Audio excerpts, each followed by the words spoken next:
Hi everyone, my name is Ileana Rodriguez and this is my brand kit. So the thing that I'm most proud of is my resume redesign. My original resume, I really felt like it needed to just be one page. It was cramped. I had chosen a blue and gray color and added a picture, but I was still really cautious about what I thought a resume needed to look like. With my new resume, I picked new colors, I expanded to 3 pages, and I included a cover page. The colors that I chose were an off-white, a mauve pink, and a taupe brown. So looking at color psychology, I really felt like I was all of the colors. And prior to the class, I thought that I needed to focus on kind of fitting into this rigid profile of a serious business grade professional. But in identifying who I actually am and what's pushed me to thrive in my profession, I decided to do a complete 180. I focused on leveraging the fun, kind, and feminine side of myself, which led to the mauve pink. And I added in the taupe for balance and to represent that even though I can be fun, I am still grounded and reliable.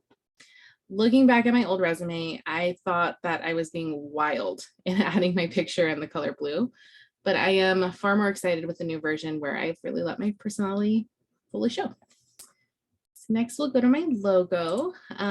For the logo, I wanted something simple and with a similar color palette.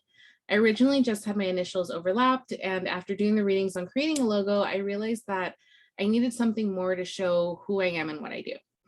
So since I wanted to stay away from adding big words or big graphics, I landed on a light connecting web in the background behind my initials.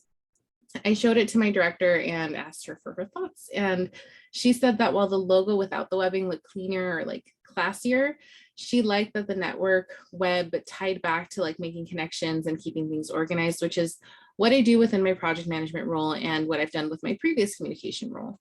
So her interpretation was spot on to what I wanted. So I kept the light webbing. Next, we shall go to my business card and LinkedIn banner. So I followed the color scheme and design throughout the business card and on my LinkedIn banner, keeping the mauve pink and the taupe, and I chose a darker brown just for balance. I added in my logo, and I just generally really like the uniformity across the 3, the resume, the business card, and the LinkedIn banner. Next, I had my 2 goals that I set at the beginning of the semester. I have one in progress currently, which is where I'm working towards learning my new project management role. So far, I found that I think I need supplemental training to really help align me with the level that the other project managers are at, since I am at a full entry level. So I'm looking at a Google certificate for project management. For my second goal, I originally had set the goal to be that I wanted to find a way to stay up to date with my communication skills and my communications development, even though I'm moving out of a communications manager role. I realized that this is already going to happen through this master's program. So I changed it. I changed my goal to really focus more on networking and building relationships with other communicators instead. I wanted to really look at the rest of my brand kit and see where else I could potentially add things. And so adding testimonials to my resume was one of the things that I felt like I needed to do. I still feel like I need to work more on the personal branding side of it before I select a, specific email address or website domain to purchase. Let's see. All right, so next, I had my potential mentors. And so I picked 2 people for my current job and 1 person who is external. The mentors that I selected support the goals that I mentioned.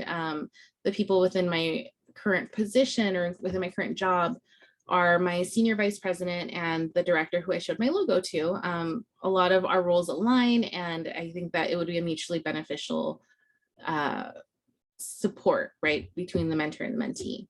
And for my external person, I chose the founder of the nonprofit that I work with. She is excellent at networking and has really grown her nonprofit through networking and building those relationships. So I think she would be an excellent choice as far as getting to that second goal. And lastly, influencers. So I picked 3 influencers, 2 of which have under 5,000 followers on socials.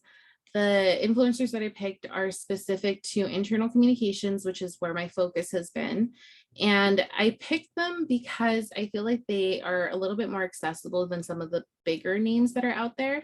I feel like if I were to send them a message after, following them for a bit, my message wouldn't get lost in the noise of all of their other followers. So I feel pretty confident that I might be able to actually reach out to them at some point and make a connection. This is my third influencer, and that's essentially it. So overall, I'm really excited about all the things I've learned about myself. But definitely, I think the thing that was the most value for me was the way that I had this really rigid idea of what a person needed to be in a business environment, and that's really gone away. It was super eye-opening and empowering to know that you can really just be yourself and capitalize on your personal brand to succeed.